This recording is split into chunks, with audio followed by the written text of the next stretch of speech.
이어서 안드로이드 1주차 실습 강의 진행해 보겠습니다. 실습 강의에서는 제트팩 컴포즈의 기초에 대해서 설명할 예정이고요. 먼저 컴포즈는 컴포저블 함수로 구성이 된다고 보면 될 것 같습니다. 컴포저블 함수는 UI를 생성하는 함수로 어노테이션인 이 골뱅이 컴포저블이라는 어노테이션을 사용해서 해당 함수가 컴포저블 함수라는 것을 표현을 통해서 UI를 구성한다고 보시면 될 것 같습니다. 컴포저블 함수는 일반적으로 탑 레벨 구조를 가진다고 보시면 되고요. 아래의 예시가 컴포저블 함수의 하나의 예시라고 보시면 될 것 같습니다. 이 함수를 보시면 이 함수를 서베이 앤서라고 되어 있는 모습을 볼 수 있고요. 이 함수는 이미지, 텍스트, 라디오 버튼으로 구성된 모습을 볼 수 있습니다. 여기 이쪽이 이미지고요. 이쪽이 텍스트, 이쪽이 라디오 버튼. 이런 세 가지 요소를 통해서 하나의 컴포저블 함수를 구성하는 모습을 볼 수 있습니다. 네, 컴포즈 함수는 이런 식으로 UI를 구성하는 모습을 볼 수 있고요. 간단한 컴포저블 함수의 집합으로 사용자의 인터페이스를 빌드합니다. 네, 그럼 이어서 컴포즈의 구성 요소에 대해서 설명을 하자면 컴포즈의 구성 요소로는 파운데이션 컴포넌트, 레이아웃 컴포넌트, 머티리얼 디자인 컴포넌트로 이루어져 있습니다. 파운데이션 컴포넌트는 기본적인 사용자 인터페이스를 제공하는 컴포넌트고요. 레이아웃 컴포넌트는 컴포넌트를 화면에 배치할 수 있는 배치와 관련된 컴포넌트라고 할 수 있습니다. 머티리얼 디자인 컴포넌트는 구글이 제공하는 머티리얼 테마 디자인 가이드를 만족하도록 디자인된 컴포넌트라고 보시면 될 것 같습니다. 네, 그러면 레이아웃 컴포넌트에 대해서 자세히 설명해 보겠습니다.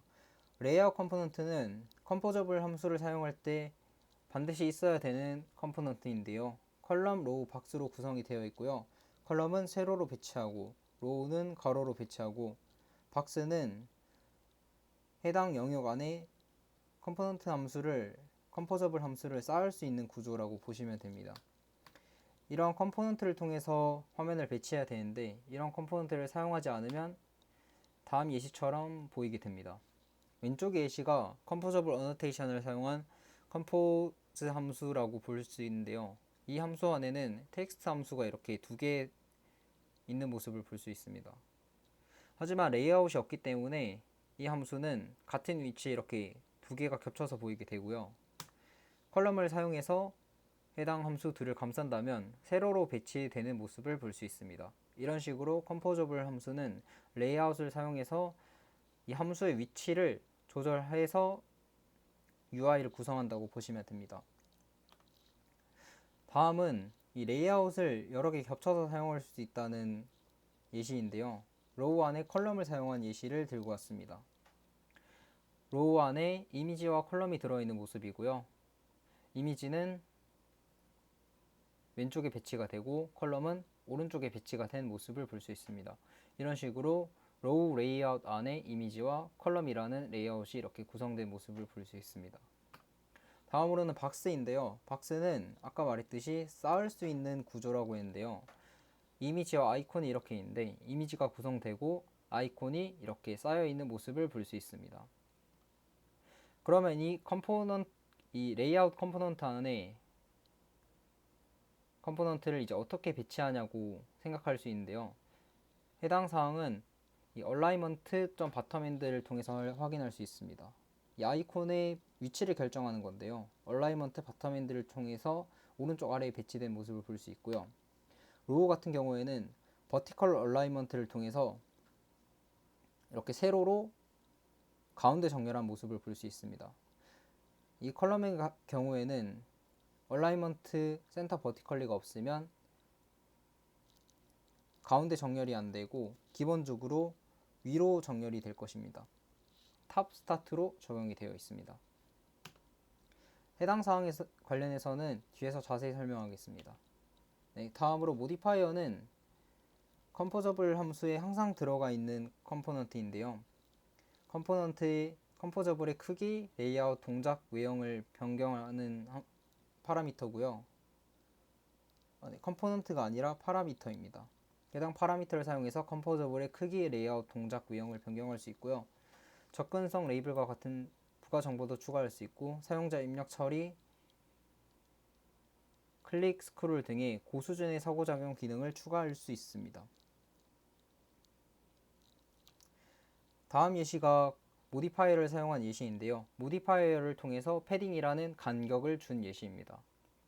이런 식으로 컬럼에 간격이 들어있는 모습을 볼 수 있고요. 해당 패딩이 없다면 여기 이미지에 보이시는 간격이 없는 게 맞는 겁니다. 여기 보라색 같은 경우에는 기존에 없는 거지만 패딩을 나타내기 위해서 좀 보기 편하게 나타낸 것이고요. 다음 예시로는 똑같이 패딩이 있지만 필 맥스 위드를 추가함으로써 위로 가로로 가득 차게 보이게 할 수도 있습니다. 이런 식으로 모디파이어를 사용해서 컴포저블의 모양과 레이아웃을 변경할 수 있고요. 해당 사항에 대해서는 직접 실습을 통해서 자세히 알아보겠습니다. 하겠습니다. 코드 구현 같은 경우에는 현재 저희가 쿠잇 6기 안드로이드 1주차 레포지토리를 생성해 놓은 상황이고요. 여기 가이드에 따라서 천천히 진행해 보시면 되지만 저도 한번 해보겠습니다. 먼저 여기 브랜치를 생성해 주시면 되고, 저는 제 이름으로 브랜치를 하나 추가로 생성해 보겠습니다. 네, 이런 식으로 생성해 보시면 되고요. 그리고 포크를 해주시면 되는데, 여기 fork your own copy라고 돼 있죠. 현재 이 quit 브랜치를 복사한다는 뜻입니다. 하지만 저는 이미 포크가 존재하기 때문에 제 개인 레포지토리에 이 포크되어 있는 레포지토리로 온 상황이고요. 여기서 초록색 버튼을 누른 후에 이 해당 URL을 복사한 후 터미널 또는 CMD를 선택하신 후에 이제 저장하고 싶은 경로를 선택해 주시면 됩니다. 저는 바탕화면에 저장을 할 거고요. git 클론을 통해서 해당 원격 레포지토리를 제 로컬 저장소로 가져올 수 있습니다. git이 없으신 분들은 이전에 git을 설치하시는 게 좋을 것 같고요. 그럼 해당 레포지토리가 생성되어 있는 거를 해당 파일이 생성되어 있는 걸 확인할 수 있고요. 그럼 이어서 안드로이드 스튜디오를 선택한 후에 안드로이드 스튜디오를 선택한 후에 데스크탑을 누르고 해당 파일을 선택하신 후에 열기 하시면 해당 파일을 여실 수 있고요. 후에는 해당 화면을 여러분들이 확인하실 수 있게 됩니다. 해당 화면 왼쪽 프로젝트 구조를 보시면 이론 때 배웠던 프로젝트 구조를 보실 수 있으실 텐데요. 여기 위에 프로젝트를 누르시면 저희 프로젝트 파일을 전부 확인하실 수 있고, 안드로이드로 누르시면 안드로이드에 필요한 파일들만 확인하실 수 있습니다. 여기 파일들 보시면 매니페스트 안에 매니페스트 있고, 패키지 안에 메인 액티비티, 그리고 리소스 안에 다양한 파일들이 있는 거 확인하실 수 있고요. 빌드 그레이드 안에는 다양한 빌드 설정들이 있는 거 확인하실 수 있습니다. 먼저 메인 액티비티를 보자면 메인 액티비티 안에는 저희가 이제 구현할 코드들을 여기 사용할 수 있게 되고요. 메인 액티비티의 코드를 구현하기 전에 저희는 먼저 디바이스를 생성해 주게 될 겁니다. 디바이스 매니저를 선택하신 후에 Create Virtual Device를 선택하시고요. 그리고 잠시만요. 쿠잇 6기 디바이스를 새로 만들어 보겠습니다. 쿠잇 6기 디바이스라고 해줄 거고요. 해상도는 360 곱하기 800으로 통일해 주시면 될 것 같아요. 그 다음 피니쉬를 누르면 여기 프로필이 생성이 된 걸 확인하실 수 있고요. 선택하시고 넥스트 누르고 API를 선택하고 여기 시스템 이미지를 알맞게 선택하시면 됩니다. 저희는 가장 최신 API인 API 36을 선택할 거고요. 아마 여기 다운로드 버튼이 떠 있으실 텐데 다운로드 누르신 후에 진행해 주시면 될 것 같습니다. 다음으로 피니쉬를 누르면 이런 식으로 버추얼 디바이스가 생성이 되고요. 먼저 앱을 한번 실행시켜 보겠습니다. 여기서 이제 앱 실행에 문제가 없어야 이후 강의에 따라 참여할 수 있으니 한번 미리 실행해 보시고 영상 이어서 들으시면 될 것 같습니다. 저는 실행시켜 두고 진행해 보겠습니다. 먼저 메인 액티비티 살펴보시면은 여기 오버라이드 온크리에이트라고 되어 있는데, 여기 온크리에이트 이제 저희가 처음에 설명드렸던 생명 주기인데요. 그 생명 주기에서 실행되는 함수들입니다. 네, 이런 식으로 실행이 되고요. 잠시 꺼두겠습니다. 여기서 이제 여러분들도 쓸모없는 함수들 다 지우시고 여기 테마만 남기고 이쪽도 다 지워주신 후에 진행해 보겠습니다. 저희가 이번 실습에서 할 과제는 여기 쿠잇 6기 실습에서 샘플을 한번 구현해 볼 겁니다. 샘플 같은 경우에는 360에 800으로 구현이 되어 있고요. 저희는 이제 세로는 이제 간격을 지킬 예정이고요. 가로는 둘 다 동일한 간격으로 한번 배치를 해 보겠습니다. 그래서 세로 패딩만 확인해 주고 진행해 보겠습니다. 먼저 해당 프로젝트를 보고 어떻게 구현할지 생각해 보시면은 이제 한 화면에 이제 행이 4개 있고 열이 2개 이렇게 있죠. 그래서 저는 먼저 컬럼으로 이렇게 행을 4개 만들 거고요. 그 다음에 로우로 이렇게 한 행마다 그 아이템을 2개로 해서 구현할 수 있는 방식으로 진행을 할 겁니다. 네, 그러면 이어서 진행해 보겠습니다.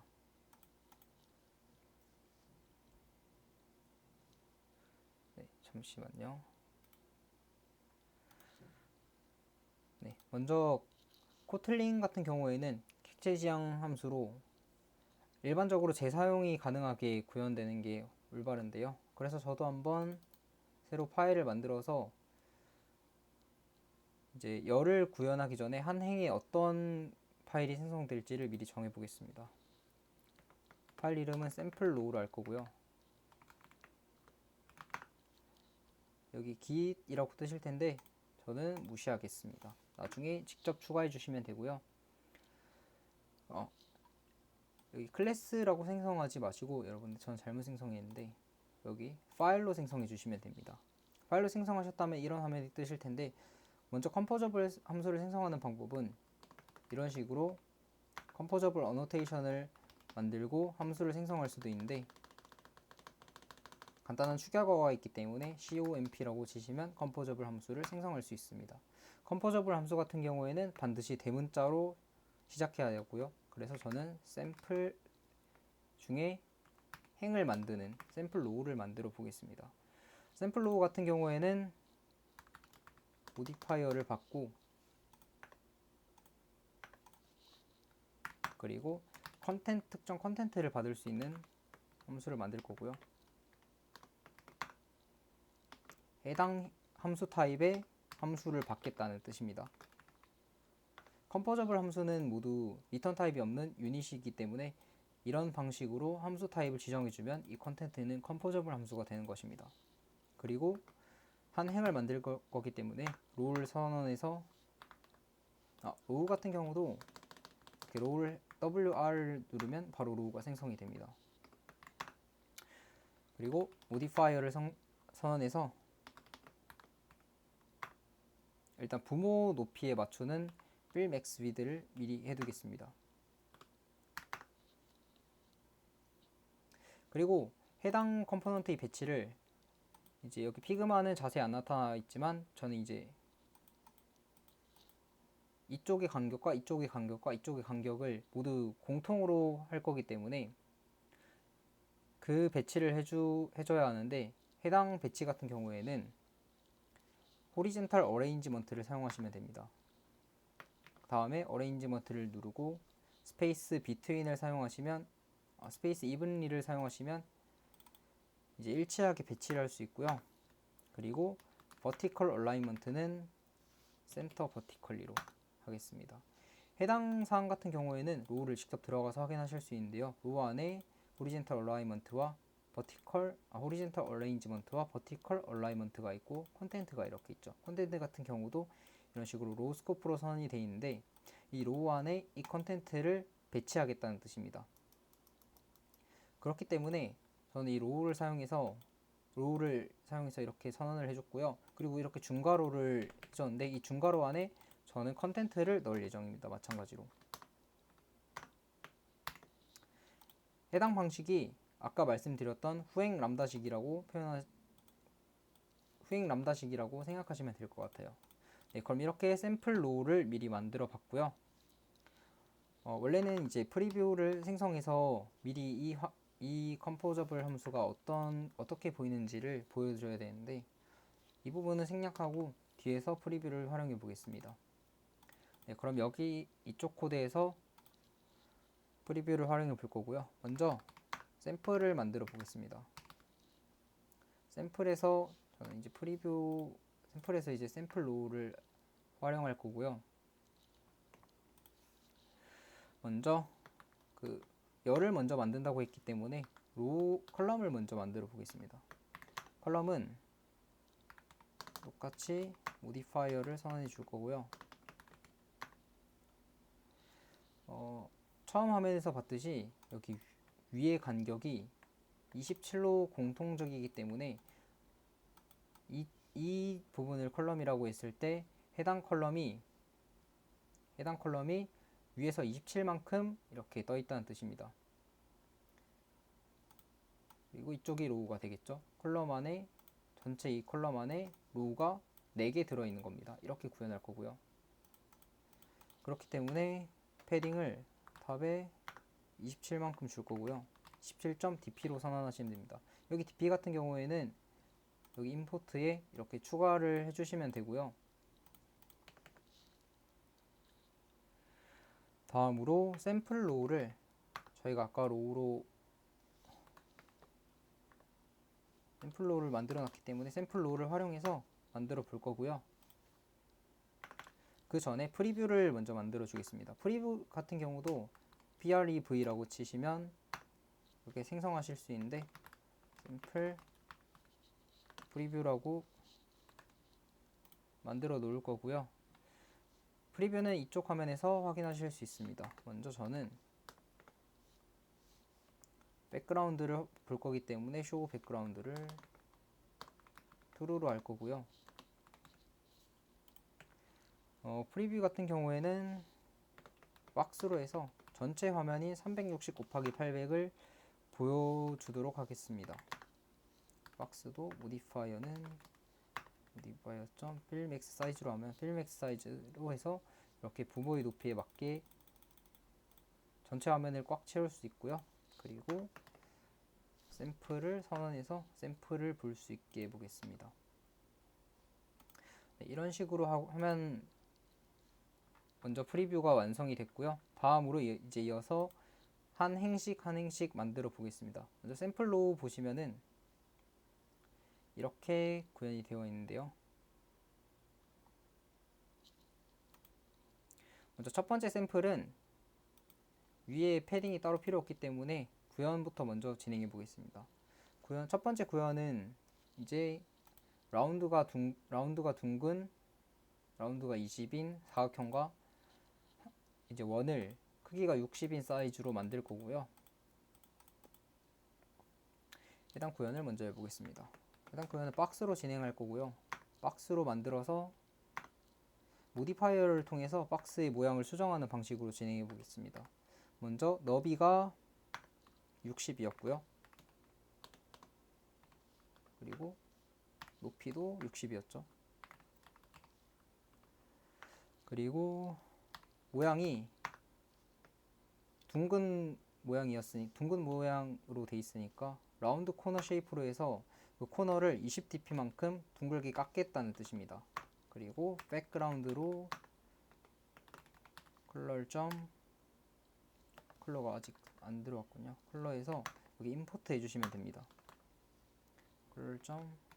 블랙을 하시면 되고요. 이렇게 하시고 여기 빌드 앤 리프레시를 하시면은 여기 프리뷰에 반영이 되게 됩니다. 이런 식으로 딱 나타났죠. 이런 식으로 보이는 이유가 아까 저희가 샘플 로우에서 모디파이어를 필맥스 위드로 하고 스페이스 이븐리로 했기 때문에 여기 공간이랑 여기 공간이 일치하게 되는 겁니다. 하지만 저희는 2개 할 거기 때문에 여기 복사해서 이렇게 해주시면 이렇게 보실 수 있고요. 저희 오른쪽은 이제 라운드 코너 쉐이프가 아니라 원을 저희가 쓸 거기 때문에 서클 쉐이프를 미리 있는 걸 사용하시면 이렇게 구현이 되게 됩니다. 네, 다음으로 샘플 로우를 하나 더 추가할 거고요. 다음 샘플 로우는 네.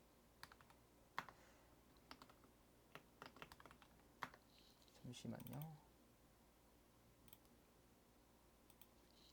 제가 모디파이어를 삭제했군요.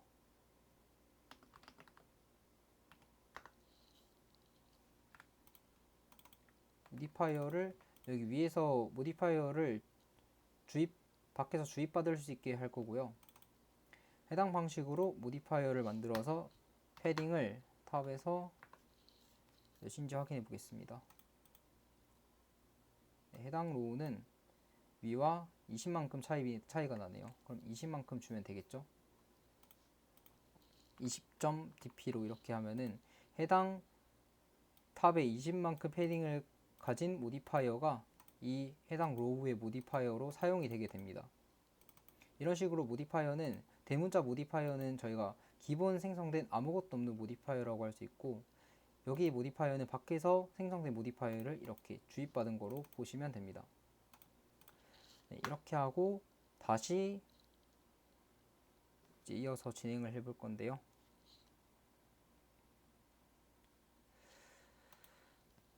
잠시만요. 네. 해당 사항은 위와 비슷해 보이는데 여기는 가득 차 있는 모양이 아니라 원래 흰색이고 여기 보더인 경계선만 적용되어 있는 걸 볼 수 있습니다. 똑같이 라운드가 20이고요. 보더가 2네요. 이 친구는 1이고 보더가 3이네요. 해당 점 생각하시고 다음 구현 진행해 보겠습니다. 그럼 똑같이 박스로 만들어서 진행할 거고요. 똑같이 모디파이어로 진행해 보겠습니다. 이번에는 한번 사이즈로 해서 바로 진행해 볼게요. 사이즈로 해서 60dp로 하면은 아까와 같이 너비와 높이를 설정했던 거와 완전 동일한 효과고요. 그냥 사이즈가 60인 정사각형이 지금 생성된 겁니다. 다음으로 보더라는 이제 함수를 통해서 테두리를 설정해 줄 수 있는데요. 테두리를 위드스가 두께가 2였고요. 그리고 컬러가 color.black이었고요. 그리고 쉐이프가 저희는 라운드 코너 쉐이프였죠. 이런 식으로 구현을 하시면 아직 적용이 안 된 거고요. 새로 고침하시면 이렇게 둥근 사각형을 한 번 더 확인하실 수 있고요. 제가 이런 식으로 함수마다 매개 변수 명을 사용하고 있는데 그 이유가 width, color, shape라고 돼 있어서 순서가 일치하긴 하지만 해당 순서를 이렇게 바꿔서도 사용할 수 있기 때문에 항상 이름을 사용하시는 습관을 들이시는 게 좋을 것 같아요. 네. 여기 콤마가 없어서 오류가 난 거였고요. 그리고 이어서 그 원을 한번 이어서 만들어 보겠습니다. 네, 원 같은 경우는 위와 완전 동일한데 한번 복사를 해볼게요. 복사해서 붙여넣기 하시고요. 두께가 3이었죠. 크기는 동일하고. 그리고 쉐이프를 바꿔주시면 되는데 쉐이프를 어떻게 바꾸냐 하면은 그냥 위와 동일하게 서클 쉐이프라고 하시면 기본적인 쉐이프를 지정할 수 있습니다. 해당 서클 쉐이프는 라운드 코너 쉐이프를 50으로 하는 것과 동일한 효과입니다. 그럼 한번 라운드 코너 쉐이프를 50으로 해볼까요?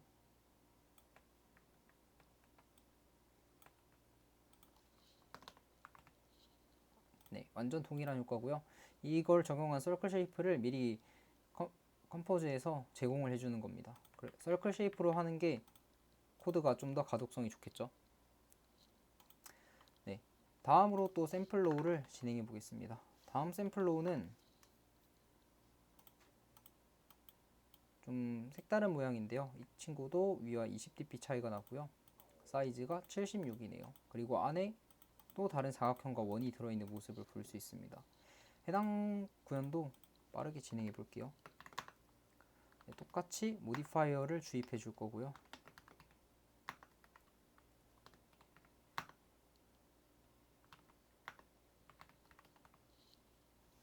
그리고 샘플로우에 콘텐트를 넣어야겠죠. 콘텐트도 아까 설명을 드리는 걸 깜빡했는데 이렇게 후행 람다식으로 다 선언이 된 겁니다. 소괄호 밖에, 중괄호 안에 이렇게 후행 람다식으로 이렇게 함수를 넣는 거예요. 이 박스도 보시면 유닛을 리턴하는 컴포저블 함수이기 때문에 되는 겁니다. 네, 그러면 해당 구현도 이어서 진행할 거고요. 박스를 선언하겠습니다. 똑같이. 이 박스도 사이즈가 76이었죠. 76.pp로 선언을 할 거고요. 그리고 경계선이 있죠. 경계선이 사이즈는 1이고요. 둘 다 1이네요. 1로 넣겠습니다. 둘도 보더 위스는 1.dp p의 컬러는 컬러 블랙으로 하겠습니다. 이후에 여기 안에 내부에 들어갈 사각형을 선언해 줘야 되는데 하는 방법은 모디파이어는 이렇게 패딩을 통해서 외부 경계를 이런 식으로 설정할 수도 있고요. 보더 다음에 모디파이어는 내부 경계를 정할 수 있습니다.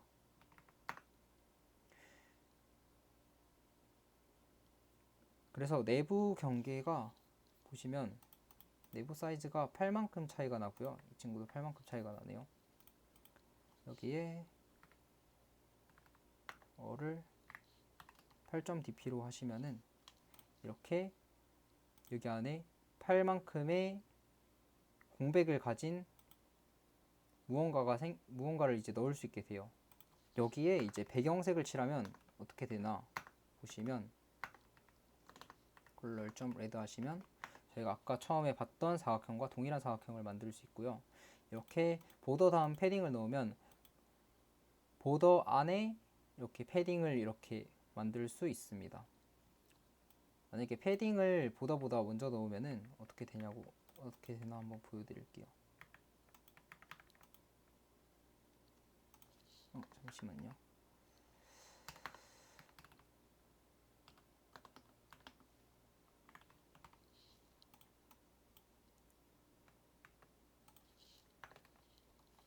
이런 식으로 패딩 다음에 보더를 넣으면은 보더 이후 패딩 이후에 보더가 들어가기 때문에 내부 경계로 안 보이게 됩니다. 이렇게 보더 다음에 패딩을 넣으셔야 내부 경계로 보이게 되고요. 이어서 원 같은 경우도 똑같은 방식으로 진행하기 때문에 이렇게 복사 붙여넣기를 해주시면 되고요.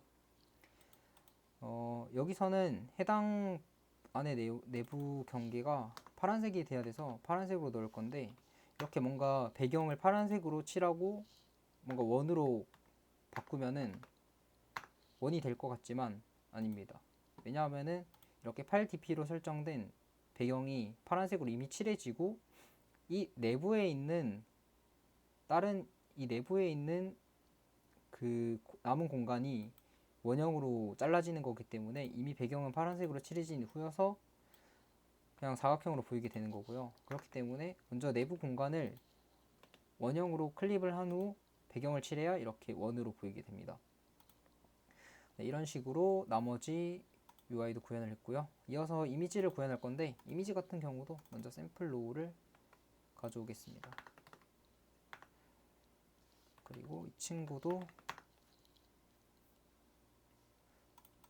보시면 마찬가지로 20dp만큼 상단 여백이 있는 걸 확인하실 수 있고요. 그럼 상단 여백 마찬가지로 넣어주겠습니다.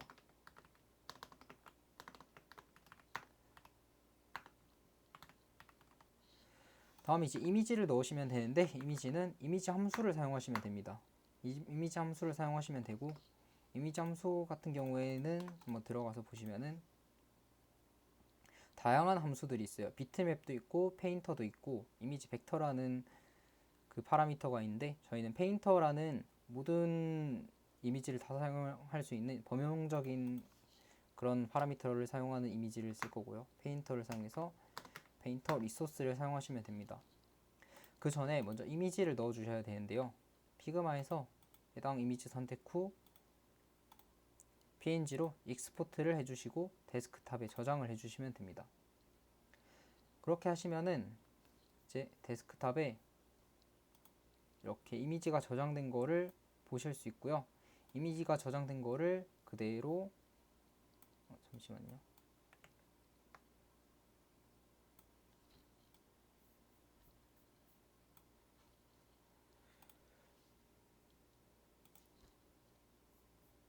네, 이미지가 저장된 걸 그대로 여기 이쪽 리소스의 드로우블 파일로 넣어주시면 됩니다. 리팩터 해주시면 되고요. 그러면 이런 해당 이미지가 여기 드로우블로 들어오게 됩니다.